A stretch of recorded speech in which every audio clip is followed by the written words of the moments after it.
안녕하세요. 마틴 슬래스케아 순례자 영성 5번째 강의를 시작하겠습니다. 이번 주제는 지혜, 하느님의 현존이라고 잡아보았는데요. 하느님의 현존을 생생하게 느끼면서 살아간다는 것이 과연 뭘까? 이런 주제가 될 것 같아요. 이 이야기에 들어가기 앞서서 그런 생각이 들어요. 특별히 이번 마틴 슬래스케 강의를 준비하면서는 강의에 들어가기 전에 먼저 방을 깨끗하게 이렇게 정돈하고 청소도 하고요. 그리고 바로 강의에 들어가기가 쉽지는 않더라고요. 그래서 잠깐 앉아 있기도 하고 잠깐 누워 있기도 하고 의자에 밖에 나가서 차 한잔 하면서 좀 걷다가 들어오기도 하고, 아마 세팅을 해놓고 나서 한 30분 정도는 그렇게 그 주변에서 서성거리게 되는 것 같아요.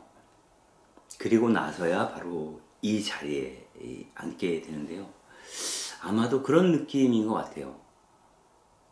이런 강의를 할 때는 마치 이 자리에 앉는 게 성소에 들어오는 느낌? 아니면 어떤 신비 안으로 제가 걸어 들어가고 있는 느낌, 아마 그런 느낌에 휩싸이는 것은 아닐까 하는 생각을 하게 됩니다. 우리가 하느님이 존재하신다는 것은 그리스도인이라면 누구든지 인정을 하겠지만, 하느님의 현존을 생생하게 느낀다는 것은 그렇게 쉽지 않은 것 같아요. 예전에 접속이라는 영화가 있었죠. 아마 전도연 씨가 나왔던 것 같은데, 그분과 접속이 된다는 것, 그리고 그 만남을, 그 접속의 경험을 끝내 잊지 못한다는 것, 그래서 그분을 혹은 그 일을 다시 보고 싶은 갈망에 휩싸인다는 것. 아마 어쩌면 그리스도인들에게 하느님은 영원한 그리움의 대상일 수도 있고요. 늘 곁에 두고 싶은 어떤 연인 같은 그런 존재일 수도 있을 것 같아요. 그렇다면 과연 그분이 내 곁에 늘 항상 거듭 새삼 현존한다는 게 과연 나에게 어떤 의미를 갖고 있을까를 생각해 보면서 먼저 노래 한 곡을 듣는 시간을 갖겠습니다.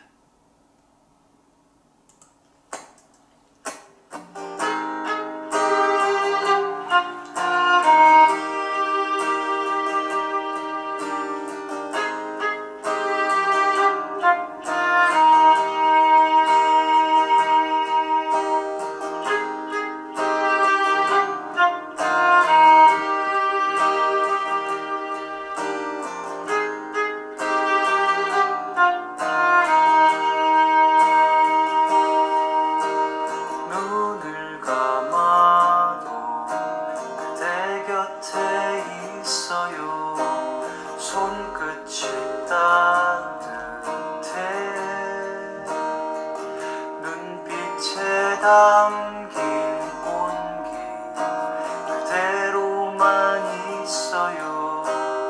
모든 게 멈춘 듯이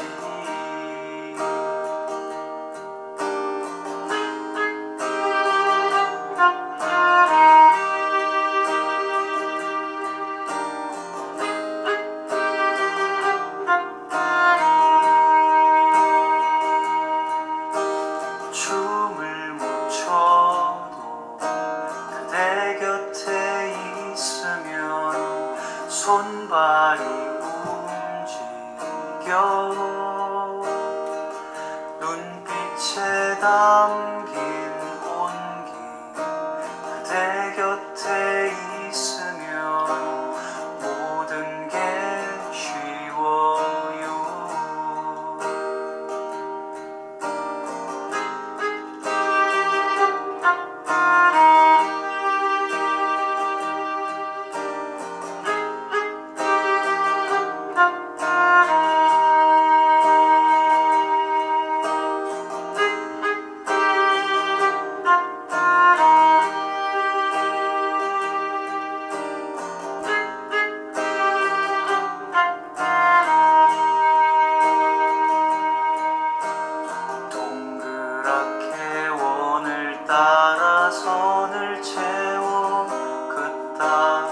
작은 틈을 비워놨어요. 천장들이 쏟아지는 꿈을 꿀 때도 별이 빛나는 하늘이 보여요.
예.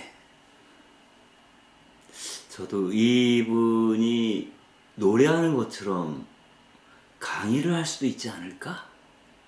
그런 생각을 잠깐 해봅니다. 오늘 주제는 하느님의 현존 혹은 그분의 임재에 관한 건데요. 그거를 히브리 사람들은 쉐이나라고 불렀습니다. 쉐이나. 하느님의 임재. 성령의 현존, 성령과 함께 생생하게 살아가는 삶, 그것을 쉐이나라고 불렀습니다. 근데 이 쉐이나는 혹은 성령의 임재는 교리를 통해서 알아들을 수 없고 관념을 통해서 깨달을 수 없는 것이죠. 우리의 영적인 경험 혹은 체험으로만 느낄 수 있는, 그게 바로 쉐이나라고 얘기를 합니다. 그것은 곧 내가 마치고 예수님이 그랬던 것처럼 예수님이 하느님과의 일치 안에서 살아가고 아버지께서 일을 하시니 나도 일한다 라고 말하는 것처럼 그분의 하느님께서 원하시는 그 일을 해나가는 협력자로서 예수님이 그분과 일치 안에서 살아갔던 그 내용, 그러한 상태를 우리는 하나님의 현존 안에서 예수님께서 살아가셨다라고 이야기하는 거고요. 우리도 그분과 함께 있으면서 그분과 함께 활동하고 있는 것처럼 느껴지는 것. 내가 하는 말이, 내가 하는 행동이, 내가 지금 느끼고 있는 것이 그분 안에서 그분과 함께 이루어지고 있는 어떤 것이라고 느끼는 경험, 그걸 우리는 쉐이나라고 말할 수 있습니다. 그 바이올린을 보면 하나의 바이올린이 공명을 일으키게 되면 그 공명이 다른 악기에도 영향을 줍니다. 그래서 정말 좋은 연주자 옆에서 함께 연주를 하면 내 연주도 더욱 빛을 내고 더 많은 사람들에게 가슴 깊은 곳에 진동을 주게 되는 거죠. 즉, 우리가 키 큰 나무숲 사이를 걸어가다 보니 어느새 내 키가 커져 버렸다. 이렇게 얘기를 합니다. 그처럼 하느님의 임재 가운데 우리가 걸을 수 있다면 하느님처럼 생각하고 말하고 느낄 수 있지 않을까? 그분의 영향을 우리가 받는 거죠. 또한 나의 그러한 함께 걸으면서 내가 행하는 그런 응답이 그분의 태도에도 일종의 영향을 줄 수 있겠다라는 생각. 즉 공명은 또 다른 공명을 불러일으키고 그 공명들이 모여서 더 우리가 예상하지 않았던, 기대하지 않았던 것보다 더 큰 선한 영향력을 행사할 수도 있겠다라는 생각을 해볼 수가 있습니다.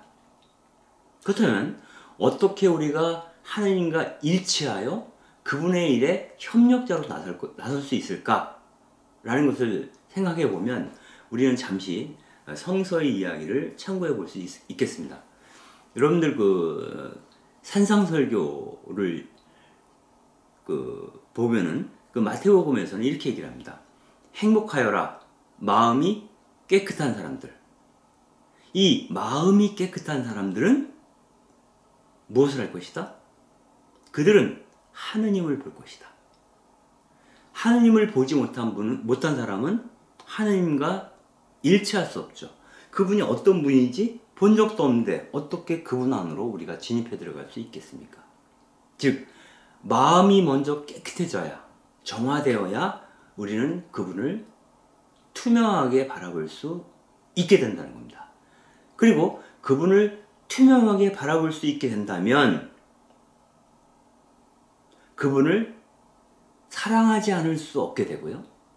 그분을 사랑하게 되면 그분처럼 살게 된다는 거죠. 그 후로는 그분이 나의 삶을 이끌어 가시겠죠. 왜? 내 안에 생생하게 살아서 활동하시기 때문에. 그런 점에서 보면 하느님을 본다는 것, 그 하느님을 인식한다는 것과 하느님을 사랑하는 것, 하느님을 사랑하는 행위는 서로가 서로를 이끌어주는 거죠. 나는 사랑을 행함으로써 그분을 더 투명하게 볼 수 있고, 나는 그분을 더 투명하게 볼 수 있었으므로 더 깊이 사랑할 수 있게 되었다 라고 고백할 수 있게 되는 것이죠. 쉐이나가 일하는 방식에 대해서 잠깐 살펴보면 그렇습니다. 요한복음 5장 19절에 이런 구절이 나옵니다. 내가 진실로 너희에게 말한다. 아버지께서 하시는 것을 보지 않고서는 아들이 스스로 할 수 있는 일은 하나도 없다. 아들은 아버지가 하시는 일을 보고 배운다는 거예요. 그분께서 하시는 것을 아들도 그대로 할 따름이다. 어찌 보면 하느님이 마이스터라면 예수님은 도제라는 거죠. 그렇다면 우리 그리스도인은 예수님을 마이스터로 삼아서 그분의 도제가 되어서 그분이 하신 일을 따라 행하는 거죠. 즉 아들은 자기 자신의 무력함을 고백합니다. 왜? 아버지 없이 나는 아무것도 할 수 없다라고 말하기 때문에. 그래서 아버지로부터, 즉 하느님으로부터 받은 그 힘으로 살고 있다 라고 예수님 스스로 고백하고 계시는 거죠. 즉 내 스스로 아무것도 할 수 없다라고 하는 고백을 하는 순간 나는 내 안에 계신 그분의 이끄심에 따라서 살 준비가 되어 있다라고 볼 수도 있겠습니다. 그래서 나를 비우고 모든 것을 통해서 우리를 찾아오고 우리를 통해서 무언가를 행하시고자 하시는 그 하느님의 사랑에 우리 존재를 바치는 행위, 그게 바로 신앙이라고 볼 수가 있습니다. 하느님께서는 언제 어디서든 때로는 어떤 책을 통해서, 때로는 어떤 사람을 통해서, 때로는 어떤 사건을 통해서 우리에게 찾아오십니다. 그리고 그분 오셔서 나에게 어떤 부탁을 하시죠. 이것 좀 해주지 않을래? 그분이 우리에게 청을 하시는 겁니다. 그럴 때 그럼요 라고 우리가 응답할 수 있다면 그분은 이제 우리를 통해서 당신 일을 하시게 되는 거죠. 그분이 우리를 통해서 당신 일을 하시도록 허락하는 행위, 그게 일종의 영적인 봉헌, 즉 산제물로 하느님께 봉헌하는 그리스도인의 삶이라고 볼 수가 있겠습니다. 그러한 사람은 우리가 기대하는 것보다 더 큰 일을 할 수 있다고 예수님은 말씀을 하시죠. 요한복음에서는 이런 말이 나옵니다. 나를 믿는 사람은, 이건 곧 나를 사랑하는 사람은, 나를 통해서 하느님을 사랑하는 사람은, 나는 길이요 진리요 생명이라고 했지 않습니까? 그리스도를 통해서 하느님을 사랑하는 사람은, 즉 나를 믿는 사람은 내가 하는 일을 할 수 있을 뿐만 아니라 그보다 더 큰 일도 하게 될 거다. 내가 아버지께로 가기 때문이다. 내가 아버지와 일치해 있기 때문이다 라는 거예요. 그래서 너희가 내 이름으로 청하는 것은 무엇이든지 내가 다 이루어주겠다. 그리하여 아버지께서 아들을 통하여 영광스럽게 되시도록 하겠다. 너희가 내 이름으로 청하면 내가 다 이루어주겠다. 이렇게 얘기를 합니다. 그리스도라는 길을 통해서 우리가 무엇인가를 하고자 한다면 그것은 분명 하느님의 일이죠. 하느님의 일이라면 그것은 이루어지지 않을 도리가 없죠. 그래서 우리가 기도를 할 때 우리의 에고에서부터 출발된 욕망으로부터 나오는 기도는 하느님께서 기꺼이 들어주시기 힘들죠. 하지만 그분의 뜻을 받들어서 그분께 자신을 봉헌하는 삶의 연장으로서 어떤 청을 하게 된다면 당연히 그분은 그 청을 100% 들어주실 것이다 라고 이해할 수도 있겠습니다. 즉 모든 은총과 청은 하느님으로부터 예수님을 통해서 우리에게로 오는 것이고, 우리의 응답을 통해서 다시 그리스도를 영광스럽게 하면서 동시에 하느님의 뜻을 이루는 일을 우리가 하게끔 된다라고 말할 수도 있겠습니다. 그래서 슐레스케는 이렇게 말하죠. 하느님을 거룩한 곳, 지성소죠. 그곳에 모셔두지 말고 믿음을 통해서 예수님 방식으로 사는 법을, 성령에 따라 사는 법을 배우라고 얘기합니다. 지성소는 이미 예수님이 돌아가시던 금요일 오후 3시에 지성소를 맡고 있던 휘장이 두 폭으로 갈라졌죠. 그 순간 우리는 하느님께서 더 이상 지성소 안에 계시는 것이 아니라 이 세상으로 탈출하셨음을, 이 세상을 향해서 해방되셨음을 우리는 복음서를 통해서 알게 됩니다. 그러면 이제 남는 것은 그분은 나를 통해서 뭔가 큰 일을 하실 것이라고 스스로 믿고 예수님처럼 성령에 따라서 살기로 마음먹는 것, 그것이 우리에게 요청된다 라는 사실을 알 수 있게 됩니다. 그런데 마음이 깨끗한 사람은 하느님을 보게 될 것이다 라고 했는데 내 마음의 눈이 흐려지면 어찌 되죠? 하느님을 투명하게 볼 수 없게 되죠. 그럼 언제 우리의 마음의 눈이 흐려질까? 그거는 우리가 세상을 살면서 많은 상처를 받죠. 그 상처 때문에 용서하기 힘든 어떤 것들을 만나요. 내 마음이 옹이져 있으면 하느님 방식대로 사는 법을 잊어버리게 됩니다. 그래서 하느님을 투명하게 보기 위해서는 먼저 나의 옹이진 마음을 풀어헤치고 내 마음을 먼저 깨끗하게 정화시켜야 한다 라고 슐레스케는 이야기를 합니다. 즉 우리 눈을 흐리게 하는 것은 내가 갖고 있는 잘못된 생각, 편견, 그리고 우리가 주님의 기도에서 그런 얘기, 나에게 죄 지은 자를 내가 용서하듯이, 우리는 나에게 상처를 입힌 자를 용서하지 못할 뿐만 아니라 상처 입은 나조차도 용서하지 못해.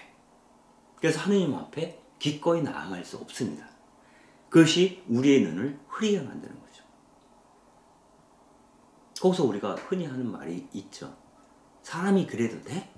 뭐 이런. 흠결 없는 사람이 어디 있겠습니까? 사람이 그럴 수 있습니다. 그래서 그럴 수라고 하는 내용은 여러 가지가 되겠지만 다만 그럴 수 있는 흠결 있는 나조차도 하나님께 맡겨드릴 수 있다면 우리 마음이 좀 더 가벼워지겠죠? 그리고 세상을 조금 더 맑은 눈으로 보게 될지도 모르겠어요. 그래야 비로소 하느님의 안내를 받아서, 즉 하느님의 뜻을 주의 깊게 듣고 그 말씀이 우리 안으로 진입해 들어오도록, 하느님의 말씀이 우리 안에 스며들도록 우리가 허락하게 된다는 거예요. 그 결과는 내적인 변화겠죠. 상황은 바뀌지 않았지만 그 상황을 바라보는 나의 마음이 바뀌게 되는 겁니다. 왜? 내가 투명한 눈으로 그분을 볼 수 있게 되었으므로.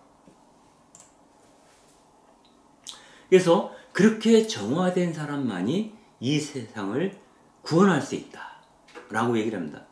여러분, 구원자라고 하는 것, 메시아라고 하는 것은 우리가 흔히 그리스도, 즉 예수님을 그리스도요, 메시아요, 구원자요, 내 삶의 해방자라고 고백을 하죠. 그러나 하나님을 투명해 보였던 예수님처럼 우리가 흐린 마음을 걷어내고 나면 우리 역시 이 세상에 복을 전해줄 수 있는 구원자가 될 수 있다. 또 다른 의미의 그리스도가 될 수 있다라고 교회는 가르치고 있는 겁니다.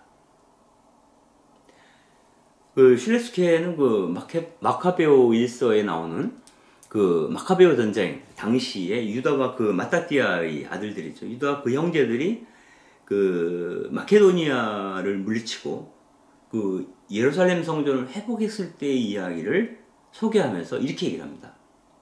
유다와 그의 형제들은 이렇게 얘기를 합니다. 이제 우리들의 적을 물리쳤으니 올라가서 거룩한 땅, 성소를 정화하고 주님께 봉헌합시다. 적을 물리친 거예요. 내 안에 있는 나를 용서하지 못하는 마음, 나의 일그러진 마음, 타인에 대한 속 좁은 생각들, 편견, 그리고 그들을 용서하지 못하는 나의 완악함, 이런 것들이 일종의 내 마음의 눈을 흐리게 하는 적이라고 본 거예요.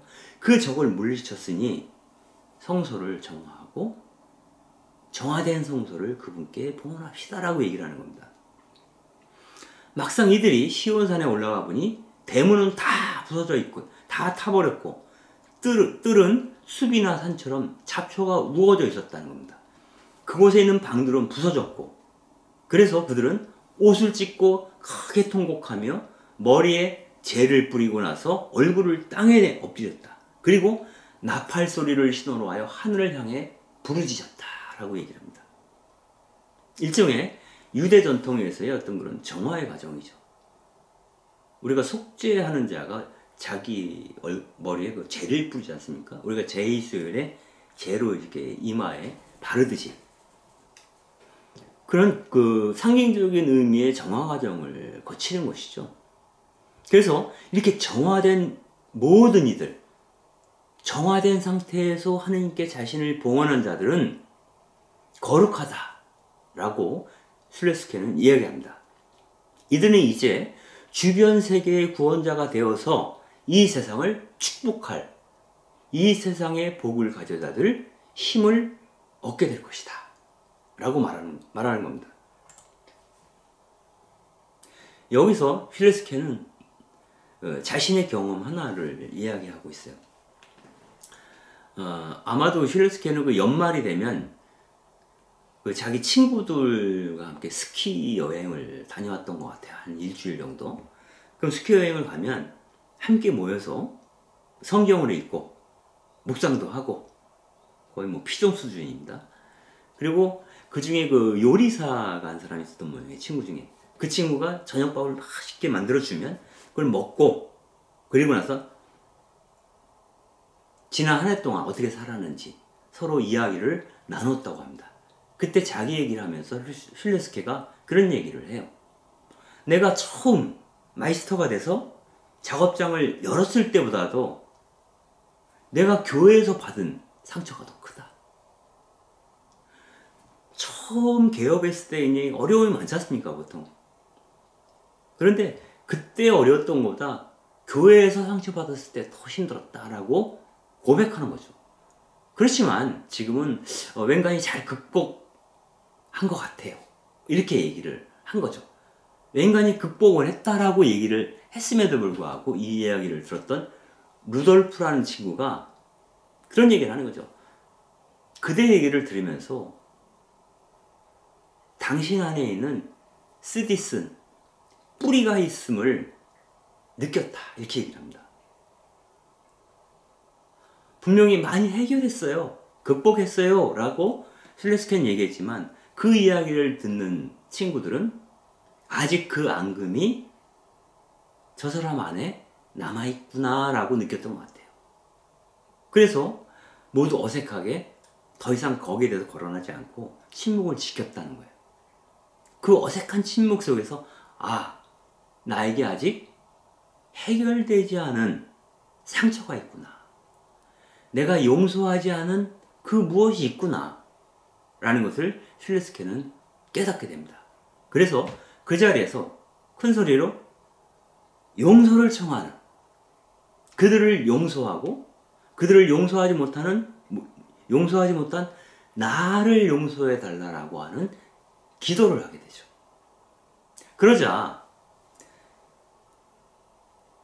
약간의 그 환상 속에서 이루어지는 거예요. 느낌이 그런 거예요. 까마귀 떼가 울부짖으며 날아가고 순결하고 하얀 소박한 새 한 마리가 어깨에 앉는 느낌을 받았다. 라고 슐레스켄 얘기해요. 일종의 영적 체험인데요. 그 자기 어깨에 올라앉은 그 순결한 새 한 머리를 성령의 임재라고 슐레스켄은 표현합니다. 즉 우리가 진심으로 용서해 달라고 내 안에 남아있는 그 앙금을 깨끗이 해달라고 기도할 수 있을 때 나를 들씌우고 있던 까마귀 떼가 날아가 버리고 순결한 새 한 마리가 어깨에 와서 앉는 경험을 했다라는 겁니다. 그 이후로 하느님과의 관계가 아주 친밀해졌다라고 얘기를 해요. 즉 우리가 아직 용서하지 못한 그 사람이 있으면, 우리가 해결하지 못한 나의 어떤 내적인 문제가 있으면, 그 찜찜한 구석이 있으면 무의식 안에서 하느님 앞에 나아가서 기도할 때에도, 그분에 대해서 이야기를 할 때에도, 기도 중에도 사실상 가벼운 마음으로 개운하게 그분을 맞닥뜨리지 못하게 됩니다. 그러면 약간 불편하죠. 그런데 그렇게 용서를 청하고 나니 이제 편하게 하느님이 선뜻 내게 다가서 있는 걸 느끼는 거예요. 그래서 그분과 더 친밀해지게 되었다라고 얘기합니다. 그래서 그 후로는 누군가 옆에서 누군가를 험담하는 소리를 듣게 되면 괜히 불편해지는 거예요. 그거 아닌데, 저러면 저건 아닌데, 이런 느낌. 그리고 그 순간에 성령이 불안해하는 것처럼 느꼈다고 그랬어요. 어떤 사람이 누군가를 험담하고 있을 때 성령께서 불안해하고 계시다 라고 느꼈다는 거예요. 그래서 그 슐레스켄은 에페소서의 내용을 인용을 하면서 하느님의 성령을 슬프게 하지 마십시오 라고 권고합니다. 이 귀절은 이런 이야기죠. 하느님의 성령을 슬프게 하지 마십시오. 여러분은 속량의 날을 위하여, 해방될 날을 위하여 성령의 인장을 받았습니다. 성령이 당신을 선택했습니다라는 거예요.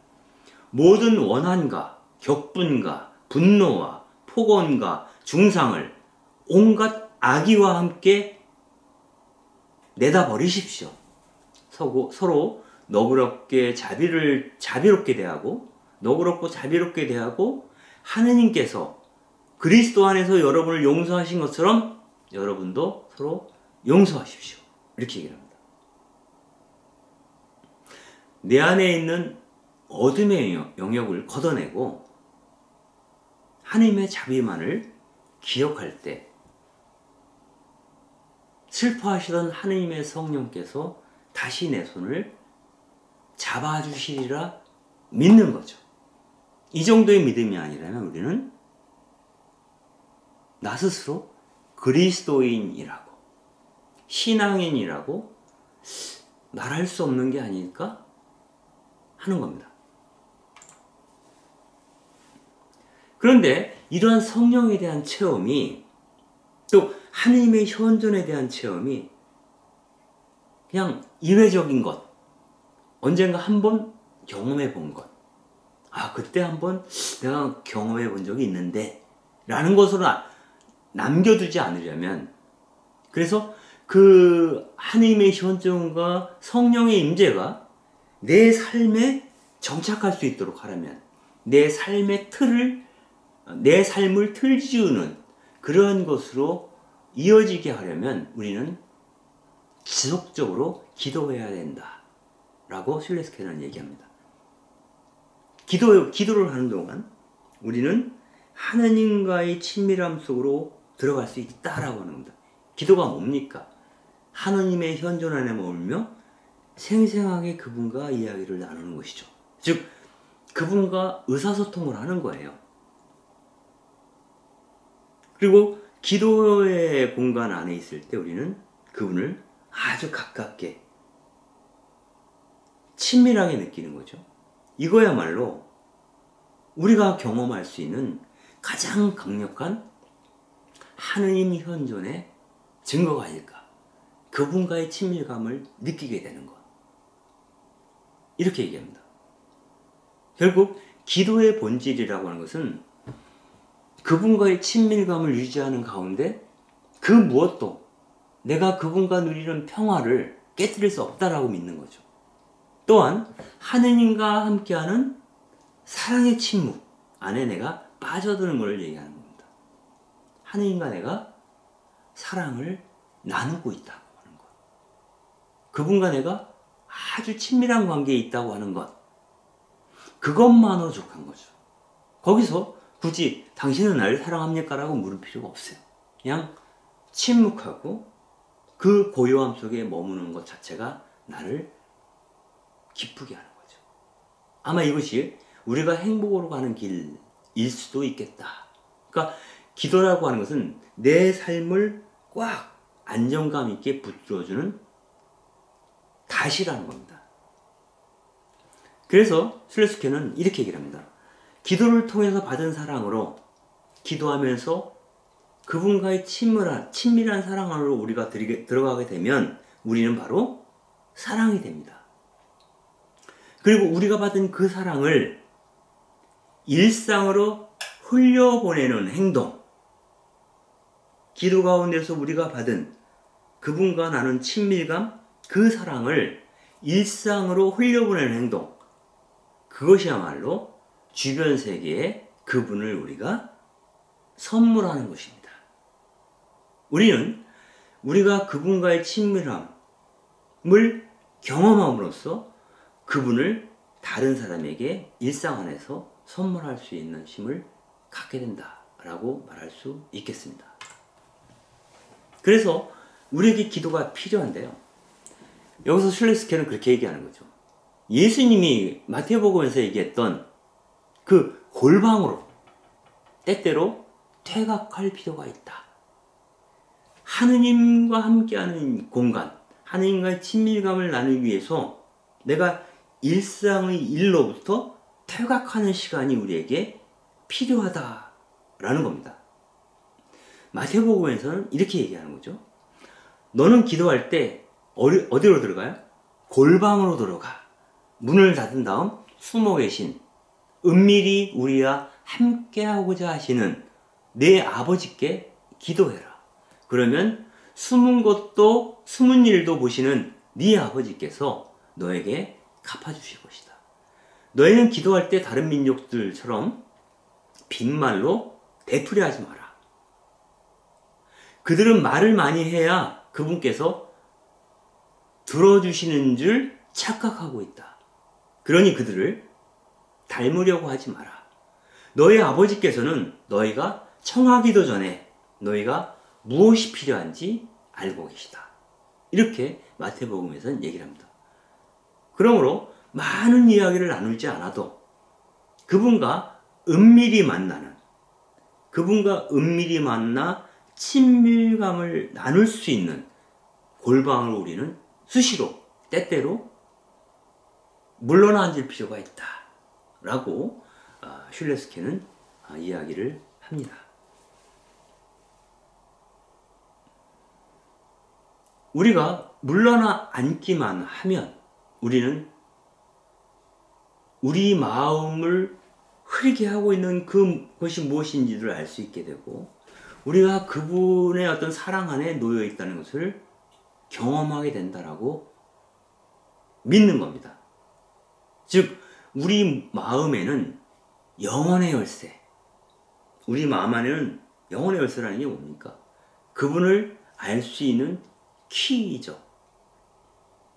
아마 이것은 우리가 창조될 때부터 성서에 따르면 하느님의 모상, 이마고 데이죠. 하느님의 모상성이 내 안에 주어졌기 때문에 우리가 그분과 친밀함을 얻고자 한다면 그 준비가 되어 있다면 언제든지 그분은 우리에게 진입해 들어올 수 있다. 다만 우리가 허락할 때.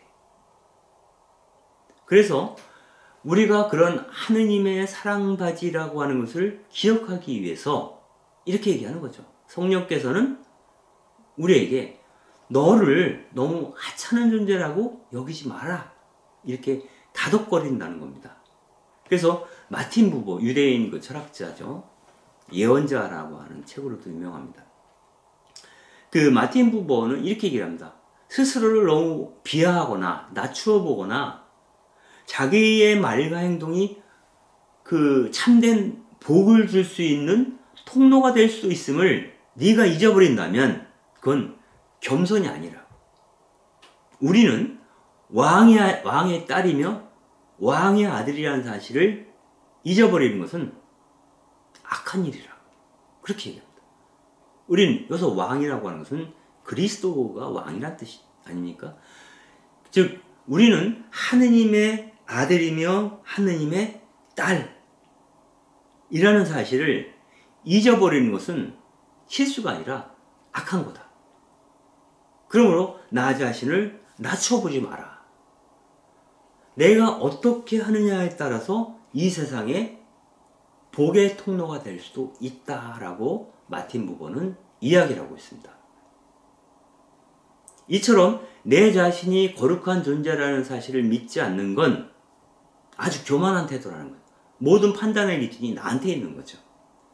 하나님께서는 나를 거룩하게 만드셨는데 한사코 나는 그런 사람이 아니에요 라고 말하는 것은 너 중심의 교만이라는 겁니다.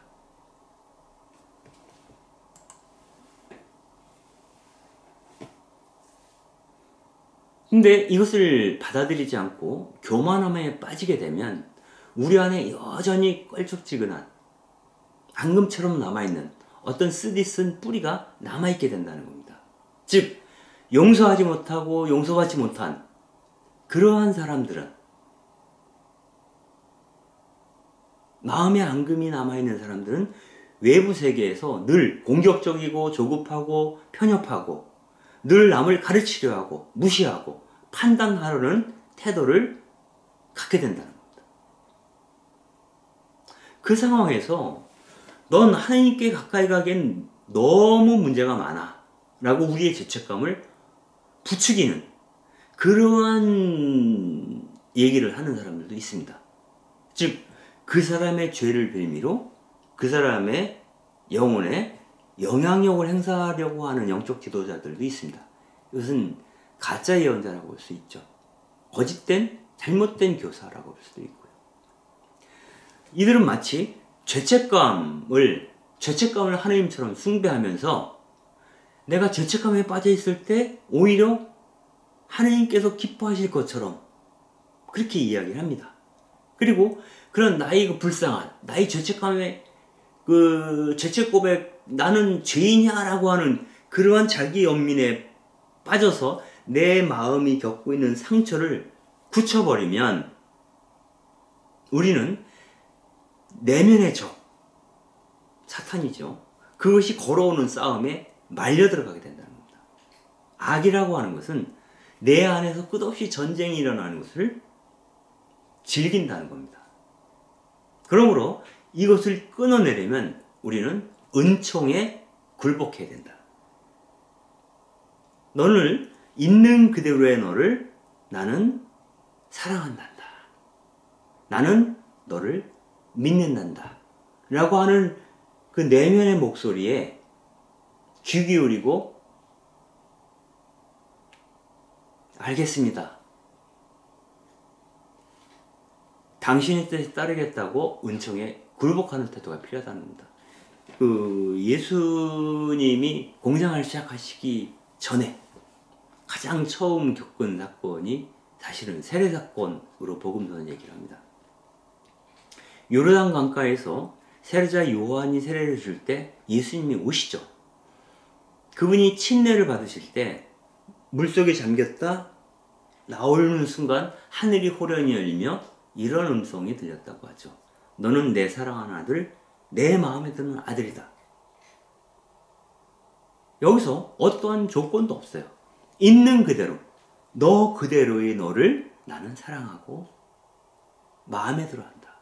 난 널 믿는다. 이런 얘기를, 즉 하느님의 사랑 고백을 우리는 예수님처럼 이미 그 고백을 받은 사람들입니다. 그래서 그분의 거룩함에 참여할 수 있는 사람입니다. 그것은 내가 죄가 없기 때문에, 순결하기 때문에, 완벽하기 때문이 아니에요. 나는 내 지금 있는 그대로 그분의 역사에 참여함으로써 나를 상처받게 했던 것들, 내가 상처 주었던 것들이 아물기를 희망하는 것이죠. 그리고 그 상처가 아무는 만큼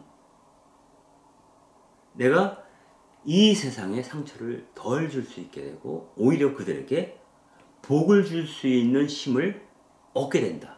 그러한 방식으로 우리는 하느님의 현존에, 하느님의 임재에 참여하는 것이며, 또한 내가 하느님의 현존을 생생하게 느끼게 된다는 겁니다.